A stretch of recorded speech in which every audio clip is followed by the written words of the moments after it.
apart from darkness, brought into your light, yeah, yeah. We who once were lifeless were made alive with Christ.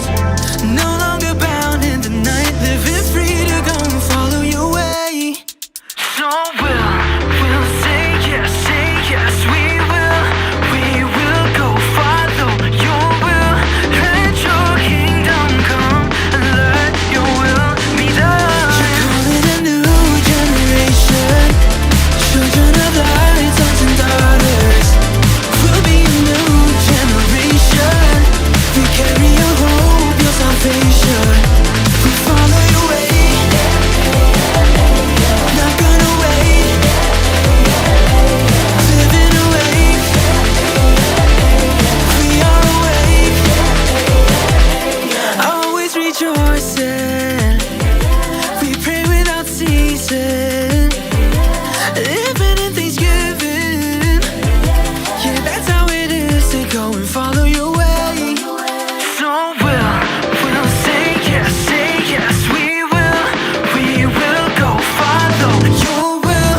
Let your kingdom come and let your will be done. You're calling a new generation, children of light, sons and daughters. We'll be a new generation. We carry your hope, your salvation. We follow your way. Not gonna wait. We follow your way. Not gonna wait. Living awake. We are awake.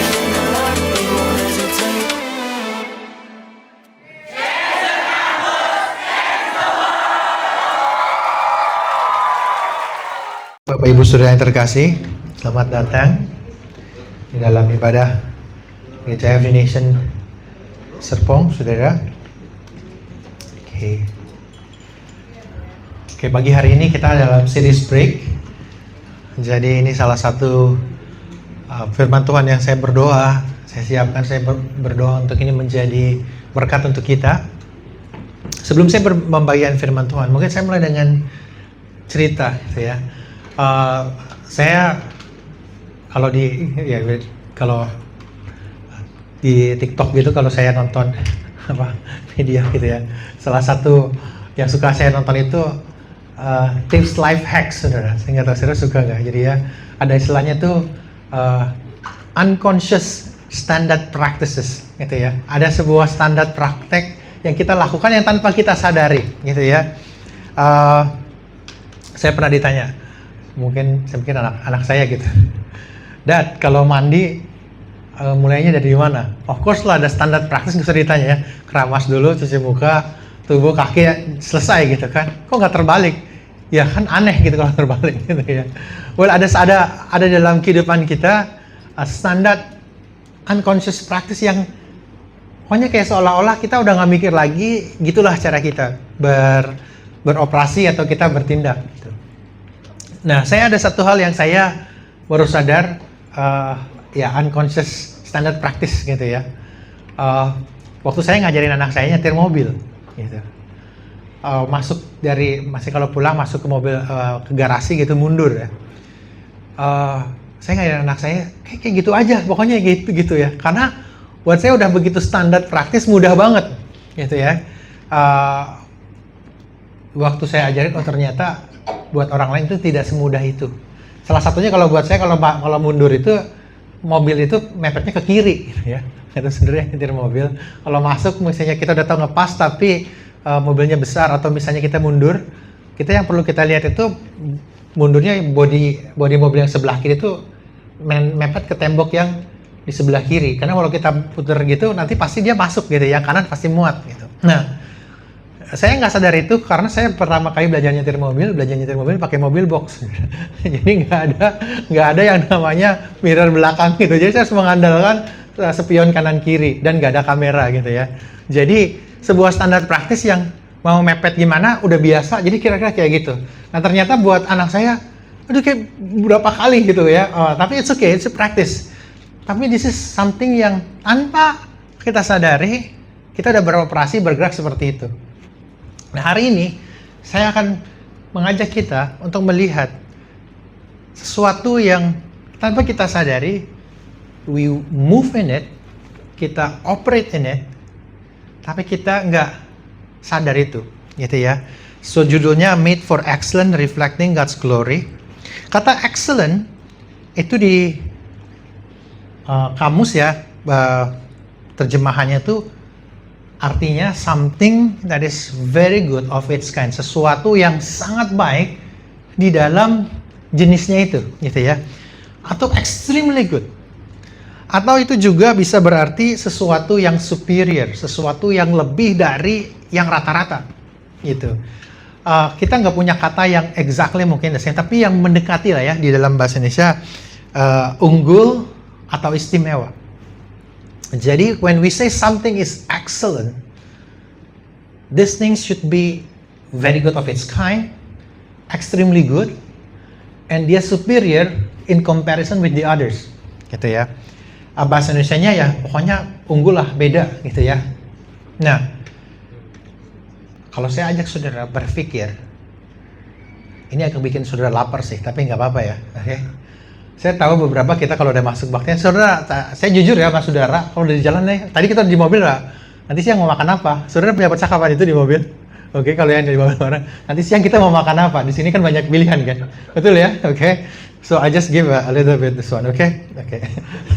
Saya suka bercanda. Ini sebenarnya kalau ada touchscreen di handphone saudara, inspirasinya dari sini gitu ya. Karena awal-awalnya touchscreen ya, set keluar makanannya gitu ya. Oke. Nah, kalau saya tanya saudara, what you gonna eat today? Oke. Kita akan pikir kayak gini saudara. Mau makan yang enak di mana ya? Betul ya? Oke, benar gak? Gak ada kita yang mikir gini. Aku mau pergi tempat makan hari ini. Mau yang rata-rata aja deh. Rasanya oke ya, harganya murah boleh, pokoknya rasa rata-rata aja. Nggak ada kan? Nggak ada kita yang secara sadar memikirkan saya mau makan yang rata-rata yang biasa gitu. Nggak ada, betul nggak? We always think I'm looking for something excellent. Di dekat rumah saya ada warung nih ya. Warmindo ini mereknya saya blur sedikit gitu ya. Untuk this is not iklan gitu. Tetapi intinya gini. Waktu saya kuliah, kadang-kadang masih sekarang sih gitu ya. Tapi nggak di warung lah. Kalau tanya sama teman mau makan apa hari ini gitu ya. Of course menu kita tergantung tanggal saudara. menu kalau awal-awal bulan kita bisa beli di tapi kalau udah akhir-akhir bulan itu ada yang nasi sama kuah rendangnya aja gitu ya. Tapi kalau misalnya kita pergi ke warung gitu ya, buat saya buat kami waktu di tanggal-tanggal ya udah belasan gitu ya, udah ke belakang gitu, makan di warung Indomie itu juga excellent. Excellent apa? Karena istimewa secara harga. Artinya kita bisa beli gitu ya. Sekalipun katanya wah kayak buat kita nggak oke banget. Tetapi buat sebagian orang this even is an excellent food. Excellent in terms of pricing karena price point-nya muat gitu masuk. Karena kalau nggak ada ini kita nggak makan gitu kira-kira saudara. Jadi biarin kelihatan sesuatu yang kayaknya biasa aja. Tapi dia punya a certain point of excellence, di mana kita bisa beli, kita sanggup sehingga kita bisa makan. So in other words, even in the things yang looks like very ordinary, it can be excellent in a certain point, gitu ya. Ini salah satu saya nggak pernah kebayang sih dulu. Kayaknya kalau makan Indomie nggak kayak gini ya. Maksudnya di rumah saya juga dekat banyak kampus gitu. Jadi ini salah satu yang kalau mau mie instan mau rasa apa aja ada. Jadi kita bilang ya, makannya apa? Oh, saya kadang rendang, kadang soto, kadang kari ayam, kadang ini gitu ya. Tapi semua dalam bentuk mie instan gitu ya.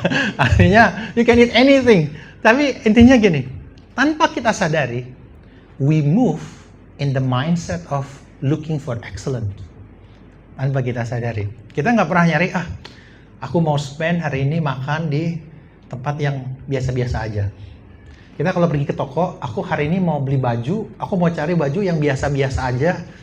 Gak ada kita mikir kayak gitu. You wanna look something yang nice, yang excellent, you know, whatever the price is. Kalau misalnya kita berpikir tanpa kita, mungkin kita nggak sadar, tapi it's something yang sebenarnya Tuhan kasih di dalam kehidupan kita. Nah, itu yang akan kita belajar hari ini. Jadi, kita diciptakan untuk sesuatu yang excellent. Ada 3 hal yang akan kita belajar sama-sama. The natures of the excellence, the challenge for living in excellent life, dan juga the impact when we live in excellent life.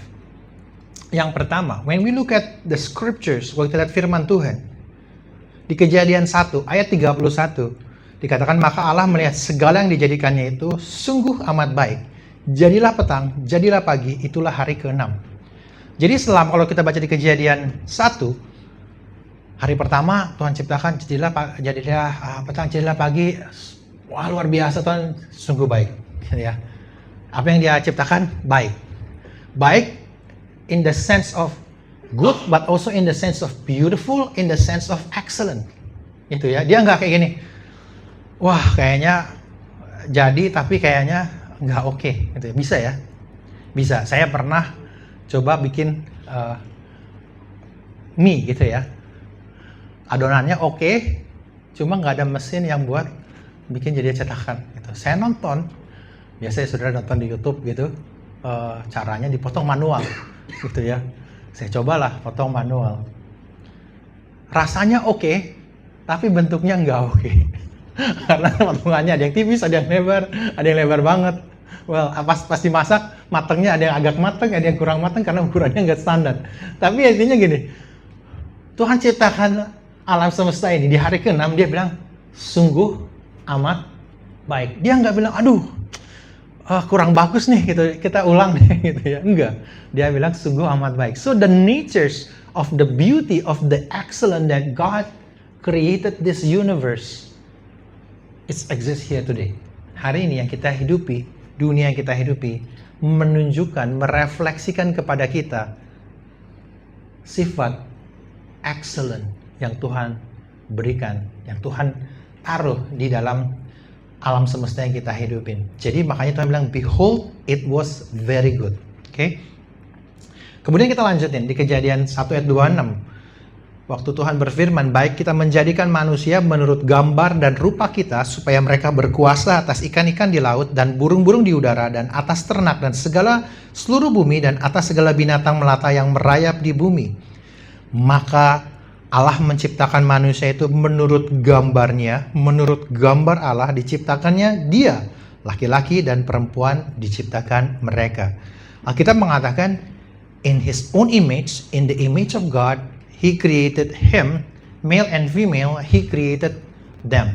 Artinya, di dalam gambar dan rupa Allah kita diciptakan, kita punya a sense of beauty, natures yang Tuhan taruh di dalam setiap dari kita, dan kita in that image of God, di dalam perjanjian di Alkitab memberikan kepada kita sebenarnya di Kejadian itu bahwa kita diciptakan di dalam gambar dan rupa Allah. Kita membawa hikmat yang dari Tuhan, kreativitas, keunggulan, keistimewaan, di mana hal itu Tuhan panggil untuk kita bawa ke seluruh bumi. Kita lanjutin, dibilang Allah memberkati mereka, lalu berfirman kepada mereka, beranak cuculah dan bertambah banyak. Kalau sampai sini aja, semua tanaman, semua hewan, semua makhluk hidup berlipat ganda. Tetapi dikatakan, penuhilah bumi dan taklukkanlah itu. Dia tidak berikan itu kepada, kalau kita bilang singa raja hutan gitu ya. Dia nggak seru, oke, penuhilah hutan dan jadilah raja di situ. Nggak dibilang gitu. Ya, dia bilang kepada manusia, penuhilah bumi. Kata penuhi ini, the word fill the earth. Kita memenuhi bumi ini dengan kreativitas, dengan keindahan, dengan gambar dan rupa Allah, kemanapun kita pergi. That's what the fill the earth means for us. Dan subdue it, berkuasalah. Artinya, Tuhan panggil kita untuk membawa menjadi image bearer, menjadi gambar dan rupa Allah kemanapun kita pergi. Jadi ada sense of This is how God create us. This is our nature. Kalau kita lihat di Alkitab, kisahnya mengingatkan kita, dimanapun kita berada, Tuhan panggil kita to bring that natures of God. One of it is the natures of excellence. Tetapi challenge-nya, kalau kita baca di Alkitab, we know as a human being, kita tahu, kita bilang kita berdosa sebenarnya, betul nggak? Tetapi gambar dan rupa Allah yang Tuhan ada di dalam kita, the nature, it's still there somehow, yang membuat kita masih mencari sesuatu, longing for the excellent that God want us to have. Makanya tadi bilang unconscious standard practice. Ya. Kita cari sesuatu yang excellent karena ada bagian di dalam diri kita di mana Tuhan create kita untuk hidup di dalam excellent yang Dia rancang untuk kita hidupin. Dan tantangannya buat kita di Roma 3:23 bilang gini, karena semua telah berdosa dan telah kehilangan kemuliaan Allah. Jadi keberdosaan kita membuat kita hilang atau jatuh dari standar excellent yang Tuhan ingin kita miliki. Dan dosa, betapapun hancurnya, tetap ada anugerah Tuhan di mana Dia mau kita reach out. Tapi sebenarnya pada akhirnya yang reach out bukan kita, tetapi Tuhan. Okay? Nah, di dalam kehidupan kita, kalau boleh jujur, I just want to give this something practical buat kita. What is the challenge for us to be excellent in the way we live our life? Apa sih tantangan dalam kehidupan kita untuk menjadi excellent di dalam kehidupan kita? Yang namanya excellent di tempat kuliahan, di tempat kerja, di tempat bisnis kita. Well, we look for excellent, betul gak? Kalau yang merekrut karyawan, semua ada yang di-interview gitu kan, ditanya, oke, kalau dia, pokoknya aku kerjanya, nggak ada ya kalau ditanya, kamu gimana sifatnya? Oh, saya kerja asal-asalan, ya kalau mau kerja, kalau nggak mau kerja, ya nggak mau kerja gitu, pokoknya gitu deh gitu kan, ya nggak jadi kerja saudara, betul gak? Yang interviewer tanya, pasti kalau kita jawab kayak gitu, ya udah deh, saya cari next candidate gitu kira-kira. Karena apa? We look for excellent. The challenge buat kita in practical yang sebenarnya it's a call for us to trust God. Okay, yang pertama itu challenge-nya laziness karena kemalasan kita. Betul nggak? To be excellent in a lot of situations, if not all, ya, it's not automatic. Betul nggak? Kalau kita mau punya kamar atau ya tadi saya pikir rumah gitu ya, atau kamar yang excellent. Rumah yang excellent nggak bisa yaudah dibangun setelah kita tinggalin gitu, kita antepin gitu ya. Dia bisa jadi excellent sendiri nggak sih? Right? It takes an effort to really make it excellent. Betul nggak? Kalau kita mau punya kamar kita, ruang kerja kita mau excellent, ada effort. Kita harus ngerapihin, kita harus menata dengan baik. Kita nggak bisa put it in random. Ada challenge of laziness yang sometimes our flesh will just want to be just like it. Betul nggak? Right? So this is the challenge buat kita, something yang practical in our workplace. Kita bisa menjadi, ya udah deh gitu aja. Tetapi the challenge is, are we willing to be diligent? Di Mazmur, di Amsal bilang gini, tangan yang bahasa Inggrisnya lazy hands make for poverty, but diligent hands bring wealth. Artinya tangan yang malas itu membawa kemiskinan, tetapi tangan yang rajin itu membawa wealth, membawa berkat gitu ya. Yang kedua, sometimes our challenge for being excellent itu ignorance. Kita ignorance, kita nggak mau tahu, kita just wanna be, ya udah aku udah kayak gini, so I don't wanna grow better, gitu ya. Aku jujur sama saudara-saudara ya, ada waktu-waktu di mana duduk encouraging, sharing sama banyak anak muda gitu. One of the thing yang ini selalu mau pasangan hidup gitu ya, yang belum menikah mau pasangan hidup. Amin. Oke. Gak harus angkat tangan saudara, oke? Oke. The thing is this. Well, I want to get an excellent wife, istri yang kayak gini, oke, alright? But are you willing to pay the price to be excellent yourself? Gitu aku suka tanya, oke? Misalnya gimana? Ya, oke lah, seenggaknya well excellent in terms of of work, gitu ya. Excellent in terms of looks, at least, gitu kan. Ya seperti kayak tadi, kalau kita nggak excellence in the way we walk our life, how can people see, gitu ya. Sama kayak ini, aku kan apa adanya. Iya sih apa adanya, tapi tetap aja kamu harus mandi lah kalau mau pergi ketemuan, benar nggak? Right? Aku apa adanya. Well, okay, tapi the thing is, we cannot be ignorance. Ignorance in the sense, karena di dalam daging kita punya tendensi, ya udah aku udah nyaman kayak gini, aku nggak mau berubah, just don't disturb me. Okay? Sometimes being excellent itu challenge us to get out of our ignorance. Kalau kita nggak belajar, kita nggak mau belajar, kita mau stay in just that conditions yang daging kita nyaman, saudara. So the call to be excellent is the call for us to get out from our laziness, to get out from our ignorance. Okay?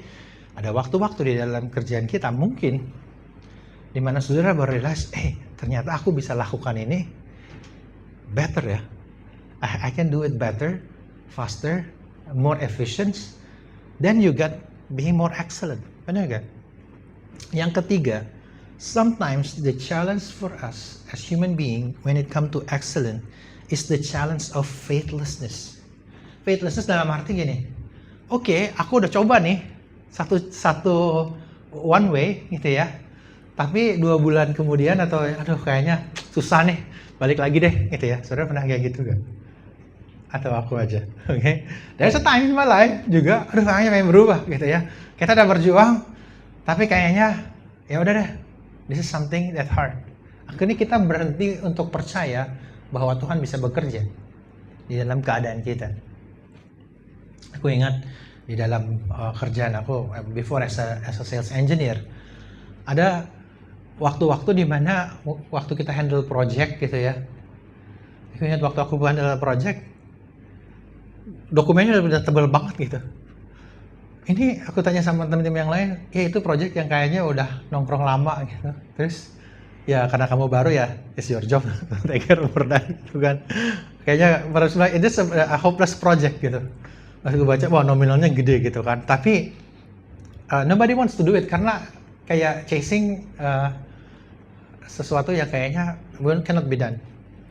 Terus saya kepikir, waduh, ya udah deh karena anak baru kan, ya udah ya just handle everything. Yes, jadi saudara nama kontak itu orang udah berubah berapa kali gitu ya. Nelpon di satu-satu, oh maaf ya, saya udah nggak handle project itu, saya udah nggak kerja di situ lagi gitu. So waktu aku kerjain itu, aku bilang udah kayaknya udah give up deh gitu ya.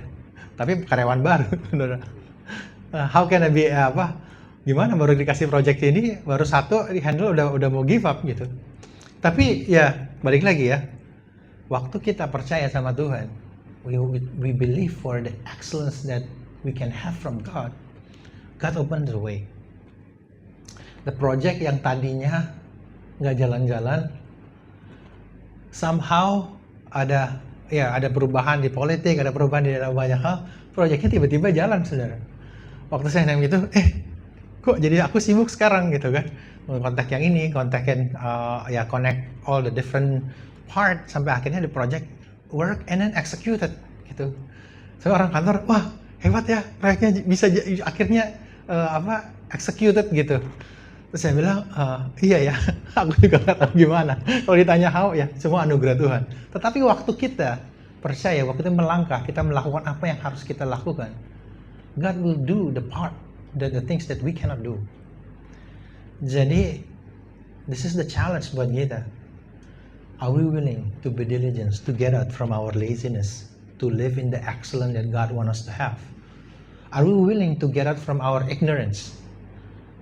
The things that we just use to live whatever we do, and then believe God for when we trust Him, He will open the way. He will make it happen in our life. Amen. The excellence yang Tuhan punya buat kita is not just the nature yang kita lihat in this universe. It's not just also because of our human natures, kita punya berdosa, kita punya challenge. Tetapi when we believe God, when we trust God, we will see the impact of excellence in our life. Di Daniel 6 ayat 4, I want to see this for us together, for us to get it, untuk kita bisa punya the excellence that God want us to have. Maka Daniel ini melebihi para pejabat tinggi dan para wakil raja itu karena ia mempunyai roh yang luar biasa dan raja bermaksud menempatkannya atas seluruh kerajaannya. Dikatakan Daniel is distinguished above all the others high officials and satraps because an excellent spirit was in him. Kata di sini kata distinguished and then excellent spirit. Jadi Daniel, kalau saudara bayangkan, dia itu kalau istilahnya karir terminoritas gitu ya, dibuang, artinya Babilonia menguasai orang bangsa Israel, dari Israel dibawa ke Babilonia. Terus di sana rajanya, pokoknya semua culture yang kamu punya di tanah kamu, forget about it. I'm gonna give you new cultures. Kamu akan hidup kayak gini, this is my way. Kamu makannya aja goyang atur gitu kira-kira ya. Tapi Daniel, di dalam perjalanan kehidupannya, dia berbeda. Karena apa? Karena ada roh Tuhan di sana.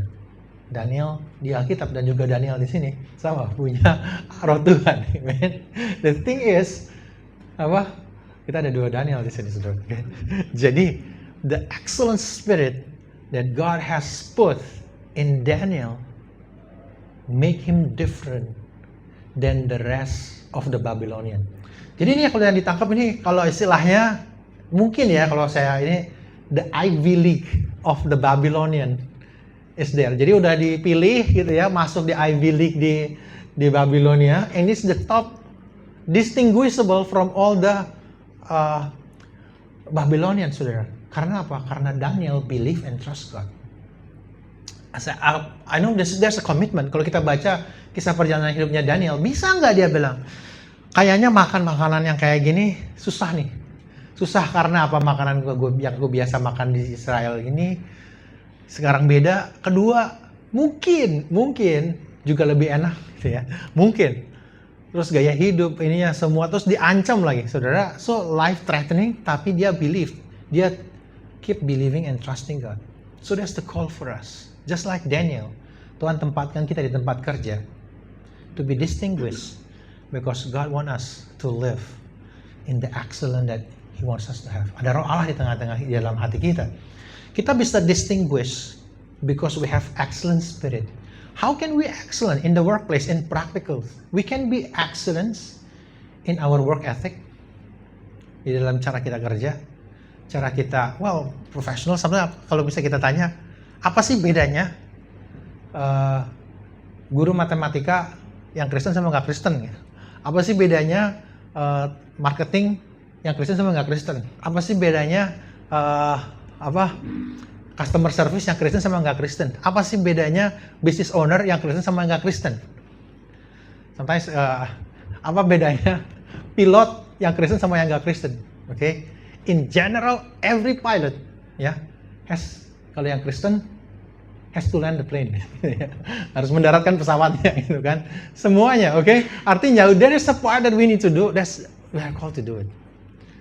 There's a skill. Yes, kita bisa develop skill. Tapi above all else, there is something that we bring into this world. The Spirit of God. Where, kalau istilahnya gini, statistik nggak bisa represent it for us.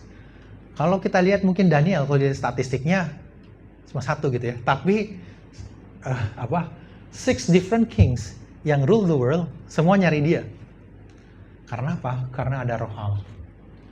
That's something yang God call us to be excellent in our workplace, in our work ethic, in our moral characters, in our integrity. That's excellent. Karena apa? Bisa distinguish, bisa dilihat, hey, this guy is different. I want to work with him. Hey, this guy is different. I want to give him responsibility. Hey, this guy is different. I want him to do this. So that's the call for us, I think, buat kita di tempat kerjaan, di tempat bisnis kita. This is the call for us to be excellent because it will make an impact. Not just for us. Aku percaya well, if we are excellent, we got promoted, we got more responsibility, we got more compensation, or whatever. Tapi the thing is, we have an impact when we go to the world. Yang kedua, the impact yang kita juga Tuhan mau kita alamin di Matius 5 ayat 16 dibilang, demikianlah hendaknya terangmu bercahaya di depan orang, supaya mereka melihat perbuatanmu yang baik dan memuliakan Bapamu yang di surga. Living in excellent life will give glory to our Father who is in heaven.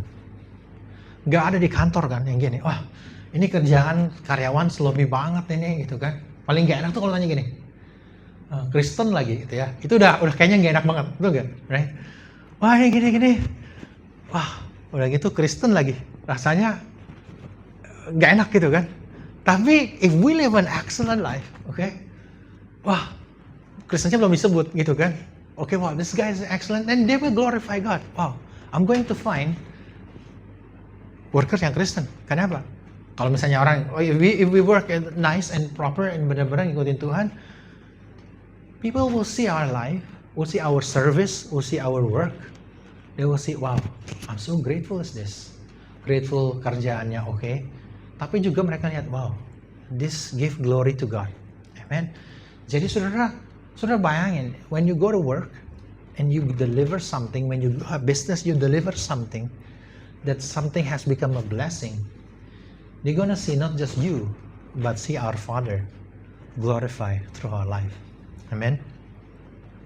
Di Kolose 3 ayat 23 bilang gini, apapun juga yang kamu perbuatlah dengan segenap hatimu seperti untuk Tuhan dan bukan untuk manusia. Whatever you do, work heartily as for the Lord, as not for men. When we live out the excellence that God called us to do, regardless our situations, regardless our challenges, this reflects us, reminded us that God is our master, not our boss. Itu kira-kira. Waktu Paulus bilang di surat di Roma, oke, kamu hamba, hormati your master, hormati tuanmu tuh setiap tuan hormati setiap budak-budak kamu. Well, the word slave, tapi dia bilang gini, ingat ya, kamu juga punya Tuhan, dan Tuhan kamu itu Tuhan sendiri. Artinya whatever we are in our workplace, in our business, first and foremost, God is our master. Master, Tuhan yang gak lihat apa yang kita lakuin. Maybe when we try to be excellent, nobody will see it, but our God sees it. Amen. So it's a matter of the heart. Who is our master? Karena bisa aja kayak gini. It happened, okay? Well, we just come back from conference. We're so blessed. Yeah. Thank you for all the team, Justin, and all the team yang udah melakukan all the big part. There's a time, I think waktu kita beres-beresin kursi gitu kan, wah rapi gitu kan. Well, ternyata pas setelah tim kita selesai, oke, kita istirahat gantian gitu ya, tim yang lain gitu kan. Tim yang lain yang gantian ngelanjutin ngeberesin gitu. Pas dia bagi tim yang lain ngeberesin, pastornya lewat, thank you ya, you are doing good job gitu kan, you got the praise gitu kan. Nah kita yang tadi ngeberesin kan wah kita nggak dilihat, kita nggak ini, gimana dong? Well sometimes we face that, tapi in reality our master sees it. Tuhan kita melihat ada hal dalam kehidupan kita yang mungkin kita nggak lihat, tapi Tuhan lihat. Let's serve the Lord with excellence in our workplace, karena Dia Tuhan kita. Lastly, I will close with this. Karena kita ini buatan Allah, diciptakan dalam Kristus Yesus untuk melakukan pekerjaan baik yang dipersiapkan Allah sebelumnya. Ia mau supaya kita hidup di dalamnya. In sin, in our human sinfulness, we might try to be excellent, but in Christ, we are created new so that we can live the excellence that He has for us, karena rohnya ada di dalam kita. Kita bukan mencoba untuk jadi excellent, kita menghidupi excellent yang Tuhan udah kasih sama kita. Ada Roh Kudusnya. Waktu-waktu dimana kita mungkin susah, kita nggak bisa, Tuhan bilang sama kita, My Spirit is in you. The excellent Spirit of God is within us. Saudara bayangin the impact that we will make in our workplace kalau seandainya kita semua hidup menjalani the excellent that God wants us to have. Ada berapa banyak mungkin orang di kantor saudara yang bilang, wow, thank God I have this person jadi teman kerjaan aku. I thank God I have this friend of di tempat kuliah. Mungkin saudara nggak pernah sadar when you share, I think some of us in business, when you sit down, when you just have lunch, ngobrol, and then when you pray, saudara mungkin pikir biasa aja gitu. But that excellent, the life of God, speak into their heart and transform their life.